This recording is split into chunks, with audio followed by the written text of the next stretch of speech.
बिस्मिल्लाहिर्रहमानिर्रहीम अस्सलाम वालेकुम, a very warm welcome to my YouTube channel psycho informative. आज की जो वीडियो है वो भी बहुत इंटरेस्टिंग वीडियो है। आज की वीडियो में हम डिस्कस करेंगे जी बाइपोलर डिसऑर्डर को, ठीक है। और अगर आपको कोई भी क्यूरीज हो सकती हैं या कोई भी आप मतलब कि मुझसे रिक्वेस्ट करना चाहते हैं किसी वीडियो की या जो भी, आप मुझे ईमेल कर सकते हैं, ठीक है। सो आज की वीडियो है हमारी बाइपोलर डिसऑर्डर के ऊपर। अच्छा जी, इस वीडियो से पूरा फ़ायदा हासिल करने के लिए आपने इस वीडियो को लास्ट तक देखना है ताकि आपको इस डिसऑर्डर की अच्छे से अंडरस्टैंडिंग हो सके और आप इसको इजीली डिफाइन कर सकें और आपको अच्छे से आता हो, ठीक है। अच्छा, अब इसमें हम पढ़ेंगे बाइपोलर डिसऑर्डर, फिर डीएसएम का डायग्नोस्टिक क्राइटेरिया पढ़ेंगे, फिर bipolar 1, bipolar 2, cyclothymic disorder, other specified bipolar और रिलेटेड डिसऑर्डर, फिर डिसरप्टिव मूड डिसरेगुलेशन डिसऑर्डर, फिर उसके बाद एटोलॉजी एंड देन ट्रीटमेंट, ठीक है जी। तो स्टार्ट करते हैं अपनी वीडियो को बाकायदा तौर पर बाइपोलर डिसऑर्डर से। पहले जी मैं आपको बताती हूँ कि बाइपोलर डिसऑर्डर होता क्या है, ठीक है। Bipolar disorder commonly refer as a manic depression, ठीक है। ये एक इसको हम कह सकते हैं कि ये मैनिक डिप्रेशन है, ठीक है। इज़ अ मूड डिसऑर्डर, ये किसका डिसऑर्डर है? हमारे मूड का डिसऑर्डर है, ठीक है। क्रेटिसाइज by a period of elevated mood and a period of depression, यानी कि एक पीरियड जो है वो एलिवेटेड मूड का होगा और दूसरा पीरियड जो है वो डिप्रेशन का होगा। यानी कि दो, बाई का मतलब होता है दो और पोलर का मतलब होता है दो पोल, यानी कि इसमें दो जो है एक्सट्रीम सिचुएशंस आ सकती हैं, ठीक है। उसके बाद वो ये कहता है कि the elevated mood is significant and known as a mania और hypomania depending on the severity. अच्छा, अब वो कह रहा है कि यहाँ पर जो एलिवेटेड मूड है, यानी कि हमारा जो मूड जिसमें चेंज आता है वो सिग्निफिकेंट चेंज आता है, वो समटाइम हो सकता है मैनिक सिचुएशन में या फिर जो हो सकता है हाइपोमैनिक। ये डिपेंड करता है इनकी सिविरिटी के ऊपर, ठीक है। अब वो कहता है और वेदर देयर इज़ अ साइकोसिस, और हो सकता है कि ये साइकोसिस में भी चेंज हो जाए, ठीक है। देन है कि both manic and depressive episodes are so intense that they interfere with daily life associates, यानी कि ये मैनिक एपिसोड इतने ज़्यादा स्वेयर होते हैं कि ये हमारी डेली लाइफ में जो भी एसोसिएटेड एक्टिविटीज़ और फंक्शंस होते हैं उनको डिप्रेस करते हैं, ठीक है। अच्छा, between the cycles of manic and depressive states the individual will often experience normal functioning. अच्छा, अब हो सकता है कि ये दोनों चीज़ें साथ साथ एग्जिस्ट कर रही हों लेकिन जो लाइफ है वो नॉर्मली फंक्शनिंग में हो, ठीक है। The risk of the society among those with the disorder is higher at the greater than 6% over the 20 years, यानी कि 20 साल के लोगों में इसमें जो है वो 6% चांस होता है कि वो सुसाइडल की तरफ जाते हैं, सुसाइडल रिस्क की तरफ जाते हैं, ठीक है। इसके अलावा जी with self harm occur in the 30 to 40% of the patient, इसमें 30 से 40% पेशेंट ऐसे होते हैं जो अपने आप को नुकसान पहुंचाते हैं। इसके अलावा जी other mental health issues such as anxiety disorder and substance use disorder are also commonly associated. अब इसके साथ क्या होता है कि एक तो एंजाइटी भी साथ साथ बढ़ती जाती है, ठीक है, पैनिक सिचुएशन आना शुरू हो जाती है, और दूसरा ये कि इसमें सब्सटेंस अब्यूज़ आना शुरू हो जाता है। क्यों? क्योंकि कुछ ऐसी स्टेट्स होती हैं जिनसे हम एस्केप करने के लिए क्या करते हैं, सूदिंग अफेक्ट जाते हैं, और सूदिंग अफेक्ट हमें जो है वो ड्रग्स से मिलता है या फिर हमारे कोई ड्रग्स को हम ज़्यादा यूज़ करते हैं तो उसकी वजह से आता है। तो यहाँ पर वो ये बात कर रहा है, इसका यहाँ पर बात करने का ये मकसद है, ठीक है। अच्छा जी, अब हम बात करते हैं कि DSM-5 में डायग्नोस्टिक क्राइटेरिया क्या है, ठीक है। यहाँ से बहुत इंपॉर्टेंट है वीडियो कि while all of us feel highs and lows में इवन एक्सपीरियंस यूरोफोबिया एंड डिप्रेशन, यानी कि हम अपनी ज़िंदगी में जो है वो उतार चढ़ाव देखते रहते हैं, हमारे अंदर डिफरेंट किस्म के इमोशन जो है वो जन्म लेते रहते हैं। हमें कभी गुस्सा आता है, कभी प्यार आता है, कभी खुश होते हैं, कभी नाराज़ होते हैं। तो ये जो है वो ज़िंदगी का हिस्सा है, it is a part of life, ठीक है। लेकिन अब बाइपोलर डिसऑर्डर जो है वो भी तो यही बात है ना, वो यही कह रहा है कि समटाइम हम खुश होते हैं, समटाइम हम उदास होते हैं। तो हम इसको किस तरह से डायग्नोज कर सकते हैं? तो बाइपोलर डिसऑर्डर जो होता है is a much more severe and debilitating in clinical disorder, यानी कि ये बाकायदा तौर पर जो है वो क्लिनिकल डिसऑर्डर के तौर पर एग्जिस्ट करता है। The bipolar spectrum refer to the range in which these alternative moods may occur and includes bipolar 1, bipolar 2, cyclothymic and specified bipolar and related disorders. For all of these diagnosis to be made the symptom must indicate a major change from a patient typical mood, यानी कि एक बहुत major change आएगा, ठीक है। मतलब कि थोड़ी देर के लिए एक चीज़ हो तो ठीक है, लेकिन कभी काफ़ी देर के लिए प्रजिस्ट कर जाए तो वो जो है अलार्मिंग सिचुएशन होती है, या वो जो होती है वहाँ पर क्या कर सकते हैं, हम उस चीज़ को डिटेक्ट कर सकते हैं, हम उस चीज़ को डायग्नोज कर सकते हैं, ठीक है। अब हम बात करते हैं इसमें ये जो इन्होंने हमें डिसऑर्डर्स बताए हैं इनके हवाले से हम इनके अलग अलग करके बाइपोलर DSM के मुताबिक इसके जो है वो सिम्टम्स देखेंगे। सबसे पहले bipolar 1, a diagnosis of bipolar 1 required the occurrence of one or more manic or mixed episode for at least week at least a week, ठीक है, मतलब एटलीस्ट 1 वीक में जो है वो मैनिक एपिसोड आना ज़रूरी होता है, ठीक है। इसके अलावा ये है कि हो सकता है इसमें जो है कि हॉस्पिटलाइजेशन हो जाए, लेकिन हो सकता है चांसेस ना भी हों, ठीक है। अब मैनिक एपिसोड क्या चीज़ होती है? अब manic episode is a distinct period of elevated और इरिटेबल मूड, यानी कि ये ऐसा सिचुएशन होती है जिसमें जो मूड है वो बहुत देर तक क्या कर जाता है, इरिटेबल हो जाता है या फिर एलिवेट कर जाता है, ठीक है। Can take the form of euphoria, यानी कि ये जो है बाद में इस तरह से भी हो जाता है कि जो एक्सट्रीम इमोशंस में चेंज होता है, ठीक है। People with mania commonly experience an increase in energy and decrease need for sleep. अब इनमें एनर्जी जो है वो बहुत हद तक बढ़ जाती है, ठीक है, और जो स्लीप की वो है एक चाह होती है, यानी सोने की जो शिद्दत है वो कम हो जाती है, ठीक है। Often getting as little as 3 और 4 आवर्स पर नाइट, यानी कि क्या होता है कि इतनी डिक्रीज़ कर जाती है हमारी स्लीपलेसनेस, इतनी बढ़ जाती है कि नींद जो है वो 8 घंटे से रिड्यूस होकर जो है वो 3 to 4 आवर्स पर चली जाती है, ठीक है जी। अलावा जी some can go day without sleeping, यानी कि कुछ ऐसे लोग होते हैं जो पूरा दिन बगैर सोए गुजार देते हैं, यानी कि उनमें स्लीपनेसनेस बहुत हद तक बढ़ जाती है। अच्छा, अब हम बात करते हैं इसके कुछ जो है पिन पॉइंट सिम्टम्स की, तो इनको अपने ध्यान से मतलब कि नोट डाउन कर लें या इनको याद कर लें। पहला ये कि पर्सन एक्सपीरियंसिंग मीनिया में exhibit pressured speech, racing thoughts, low attention span, high distractibility, poor judgment, they may manage in risky behavior और become aggressive, ठीक है। इसमें जो है प्रेशर स्पीच आ जाएगी, यानी कि जो है वो दबाव में बोलना, ये बहुत जल्दी जल्दी बोलना, बहुत आहिस्ता बोलना, ठीक है, इस तरह से। इसके अलावा जी रेसिंग थॉट, यानी कि जो आपके अंदर थॉट्स चल रहे हैं, ख्यालात चल रहे हैं, उनमें एक रेस सी लग जाती है, ठीक है, और यहाँ से वहाँ मतलब कि थॉट्स जो हैं वो जंप करते रहते हैं। उसके बाद है लो अटेंशन स्पेन, यानी कि जो तवज्जो है वो बहुत हद तक ख़राब हो जाती है। डिस्ट्रैक्टिबिलिटी, यानी कि एनवायरनमेंट से किसी भी तरीके से आप डिस्ट्रैक्ट हो सकते हैं। उसके अलावा पुअर जजमेंट, लोगों के बारे में, खुद के बारे में पुअर जजमेंट जो है वो सामने आती है, ठीक है। इसके अलावा जी ये जो है रिस्की बिहेवियर्स में भी हो सकते हैं, जैसे कि सुसाइड, सेल्फ हार्म, और इसके अलावा एग्रेसिव बहुत ज़्यादा हो जाते हैं, ठीक है।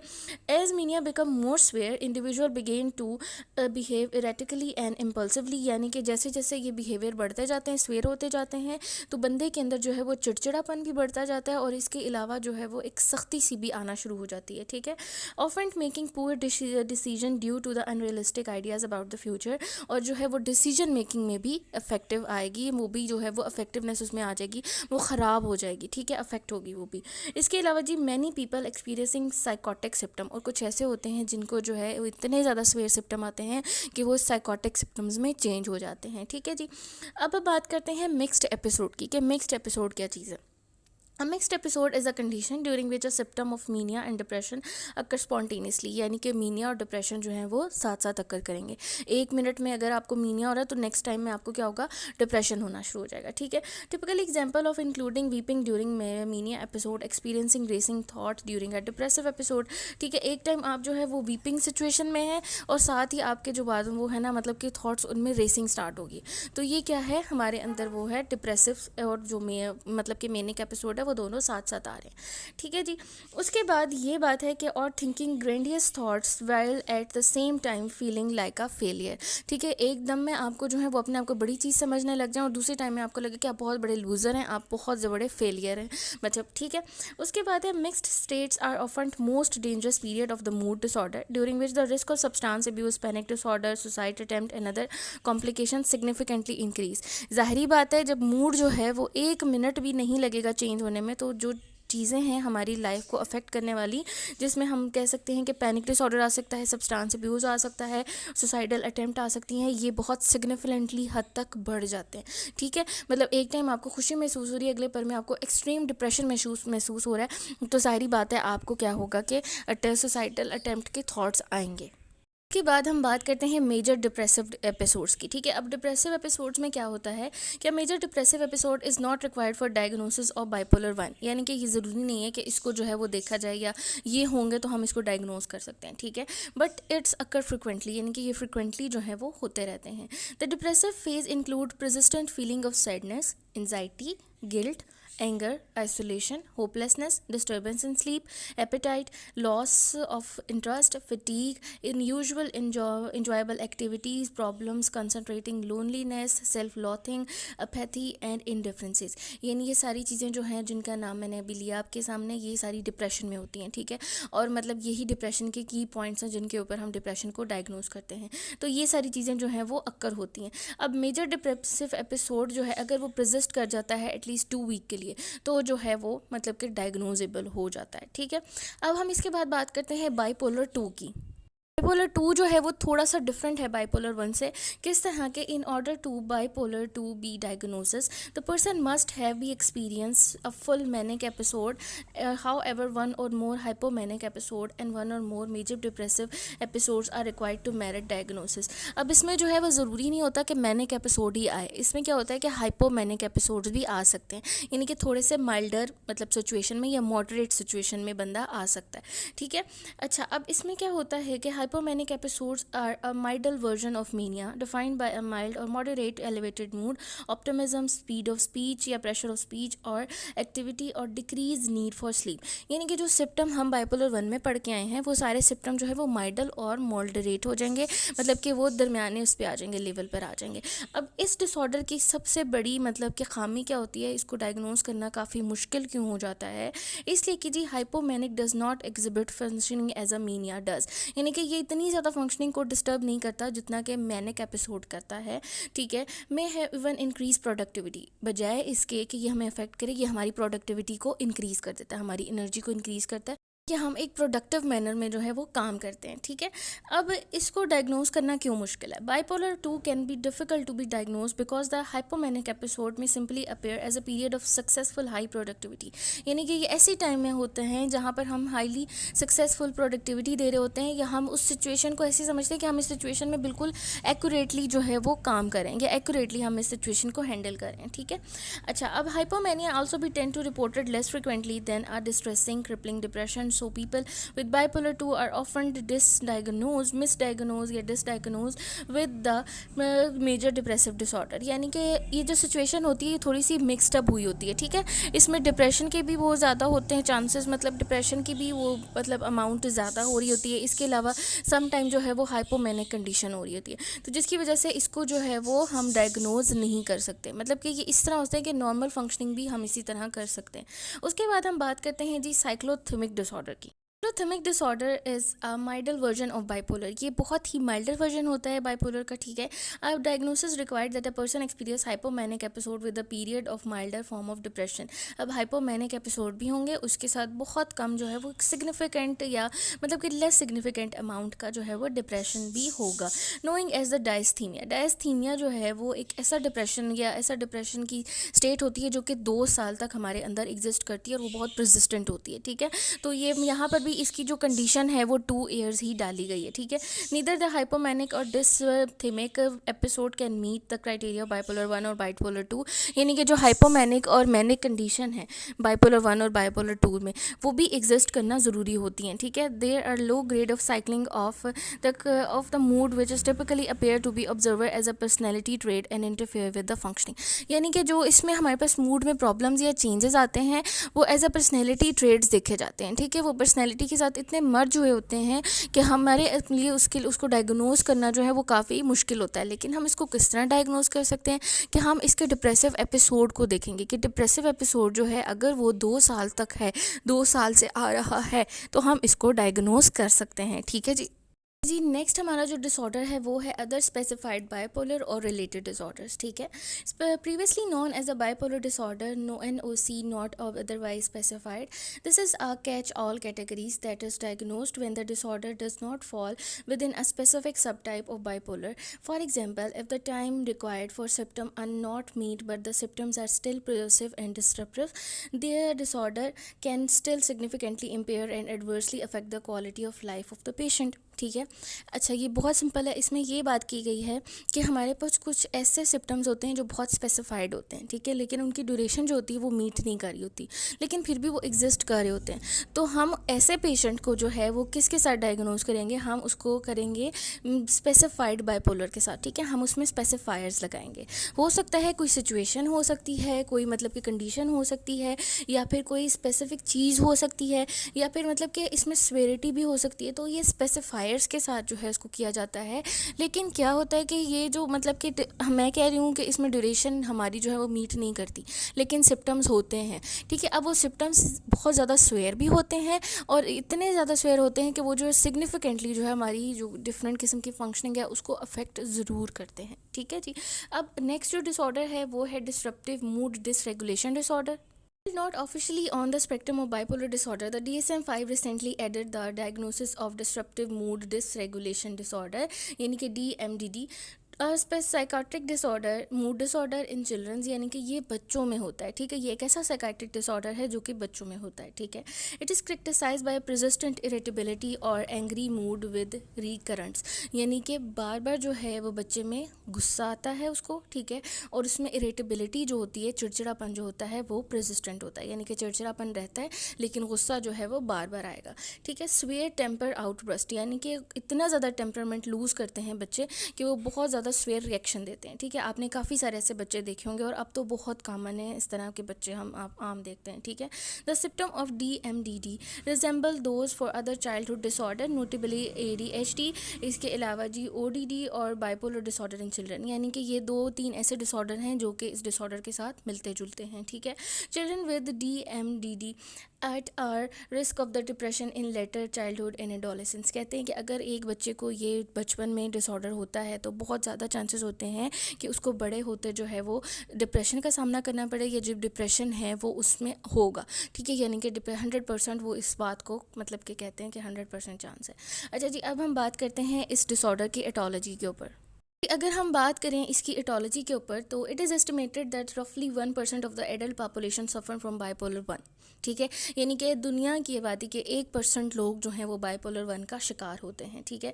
और फर्दर 1% सफ़र फ्रॉम बाइपोलर 2, साइक्लोथेमिक और somewhere in between 2 to 5% suffer from the sub threshold form of bipolar disorder, यानी कि कहीं कहीं जो है वो 1% बाइपोलर 2 का, बाइपोलर 1 का शिकार है, साइक्लोथेमिक का शिकार है, और जी इसके अलावा 2 से 5% जो हैं वो किस में आ रहे हैं, स्पेसिफाइड और रिलेटेड डिसऑर्डर्स में आ रहे हैं बाइपोलर के, ठीक है। इसके अलावा जी bipolar disorder have also shown a strong genetic and biological basis. अब इसका जो है वो हमारे जेनेटिक और हमारी जो बायोलॉजिकल कंपोजिशन है उसके साथ बहुत गहरा ताल्लुक होता है इस डिसऑर्डर का, ठीक है। क्योंकि देखें हमारे जो मूड होते हैं वो बेसिकली हमारे दिमाग की वजह से ही चेंज होते हैं, हमारे हार्मोन्स की वजह से चेंज होते हैं, ठीक है। तो यहाँ पर ये आगे चल के मैं आपको बताती हूँ इसकी डिटेल में। The possibility of getting bipolar disorder when a one parent diagnose with is 15 to 30%, ठीक है। मतलब एक आपके वालिदैन में से किसी एक को अगर बाइपोलर डिसऑर्डर है तो उसमें 15 to 30% चांस होता है कि बच्चे में भी होगा, ठीक है। और अगर दोनों पेरेंट्स में है बाइपोलर डिसऑर्डर तो जी तकरीबन हमारे पास 75% तक चांस होते हैं, 50 to 75% चांस होता है कि जो बच्चा है उसमें भी बाइपोलर डिसऑर्डर होगा। The rate of co-concurrence of for bipolar disorder is higher among the identical twins than the frontal twins, 65 to 16% respectively, suggested that the genetic factor play an important and strong role in the bipolar disorder, ठीक है। यानी कि अगर इसमें हम देखें identical twins में और फ्रंटल ट्विंस में तो इनमें जो है वो चांस आइडेंटिकल में जो है वो ज़्यादा होता है, ठीक है। और ये जो है इससे पता चलता है कि हमारे जो जेनेटिक है वो स्ट्रांगली इन्फ्लुएंस करता है इस डिसऑर्डर को, ठीक है। People with the bipolar disorder often have a imbalance in certain neurotransmitter, ठीक है। हमारे जो न्यूरोट्रांसमीटर होते हैं वो मूड में बहुत इंपॉर्टेंट रोल प्ले करते हैं, ठीक है। इसके ऊपर भी मैंने वीडियोस बनाई हुई है कैसे हमारे जो न्यूरोट्रांसमीटर होते हैं वो हमारे मूड को चेंज करते हैं, तो वो वीडियो जो है मैं कार्ड्स में लगा दूंगी, आप उसको भी देख सकते हैं, ठीक है। अच्छा, इसके बाद है पर्टिकुलरली न्यूरोनेफ्रीन एंड सेरोटोनिन, ठीक है। ये मैंने दोनों का बताया हुआ उस वीडियो में। उसके बाद है these neurotransmitter are important regulative with the bodily function and disruptive in the mood disorder, including appetite, sex drive, sleep, arousal and mood meditations that are used to treat bipolar disorder, such as lithium work block the non-referring activity at the synapses, ठीक है। इसके लिए दवाई दी जाती है। ये जो मतलब बताया मैंने 2 न्यूरोट्रांसमीटर ये सारी एक्टिविटीज़ को कंट्रोल कर रहे होते हैं, ठीक है। अगर ये ज़्यादा निकलना शुरू हो जाते हैं तो जाहिर बात है ये एक्टिविटीज़ भी ज़्यादा होंगी या ये चीज़ें जो होती हैं हमारे अंदर कम हो जाती हैं, ये ज़्यादा हो जाती हैं, मतलब डिस्टर्ब हो जाती है, ठीक है। सो इसको ट्रीट करने के लिए हम देते हैं लिथियम, ठीक है। एक मतलब कि ये साइकाइट्रिस्ट का काम है, साइकोलॉजिस्ट का नहीं, ये याद रखनी है आपने बात। इसके अलावा evidence suggest that the environmental factor play a significant role in the development and course of bipolar disorder, that individual psychosocial variable में interact with genetic predispositions या डिस्पोजिशंस, यानी कि हमारा जो इन्वायरमेंट है, हमारा जो इर्द गिर्द का माहौल है वो बहुत इंपॉर्टेंट रोल प्ले करता है हमारे किसी भी डिसऑर्डर के डेवलप होने में।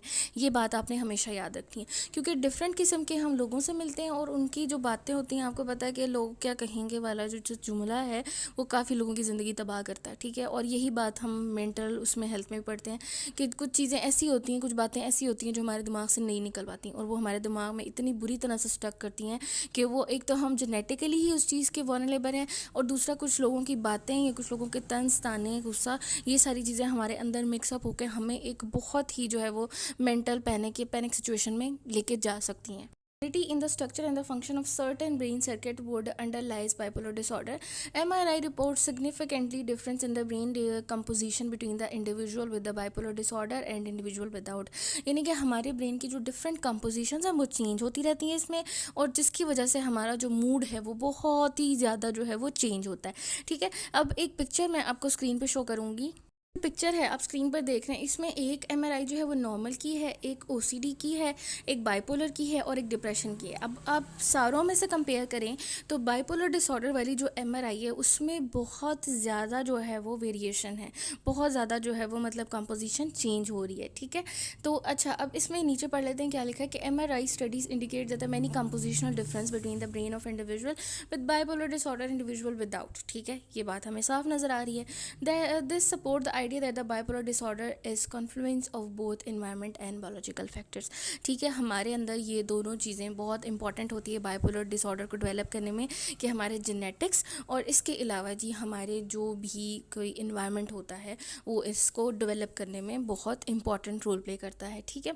ये होगी सारी डिसऑर्डर की बात। अब हम बात करते हैं कि इस डिसऑर्डर को ट्रीट कैसे करना है, इस डिसऑर्डर की जो है वो ट्रीटमेंट क्या है, यानी कि इस डिसऑर्डर को हम किस तरह से, अगर किसी बंदे को है डायग्नोज हो गया तो हम उसको ट्रीट कैसे करेंगे।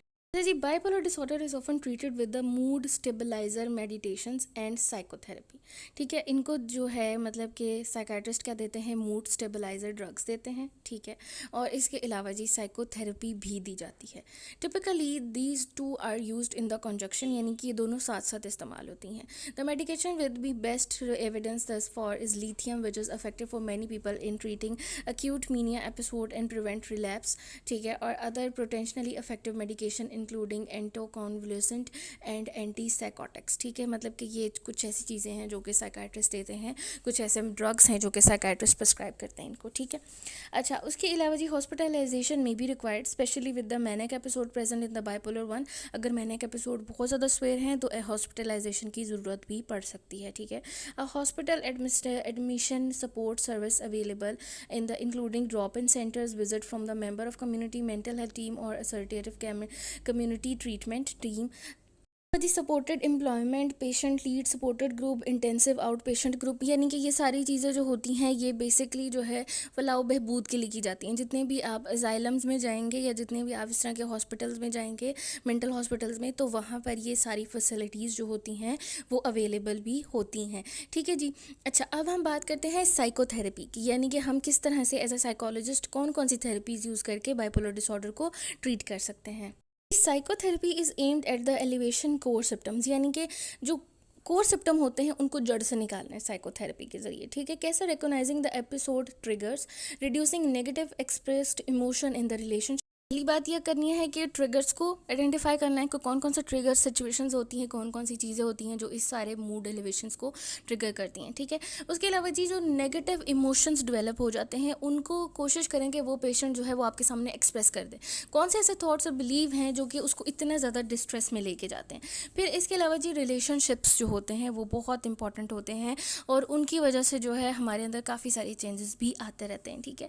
Recognising symptom between before full blown recurrence and participating the factor that lead to the maintenance of remission, यानी कि हमें देखना है कि कौन कौन से ऐसे सिम्टम हैं जो कि फुल्ली तौर पर जो है वो सामने आते हैं और जो बहुत ज़्यादा शिद्दत में आते हैं, ठीक है, ताकि हम उनको स्टॉप कर सकें, उनको मेंटेन कर सकें ताकि वो दोबारा ना आ सकें।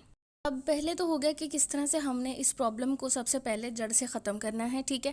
उसके बाद हम उसको कौन सी थेरेपीज़ देंगे, हम उसे सीबीटी देंगे, ठीक है, कॉग्निटिव बिहेवियर थेरेपी।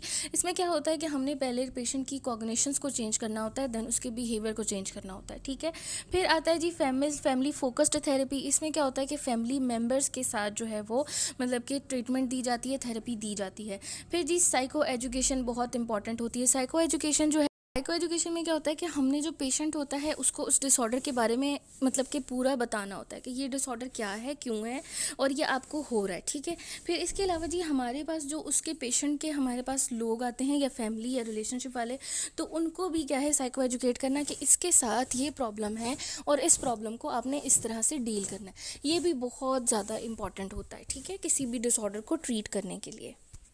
ये तीन थेरेपी, सीडीपी और फैमिली फोकस थेरेपी और साइको एजुकेशन, ये तीनों चीज़ें जो हैं वो इतनी ज़्यादा इफेक्टिव होती हैं कि ये इसके प्रिवेंट को मतलब इसको प्रिवेंट कर सकती हैं और रिलैप्स जो है वो बहुत कम हो सकता है।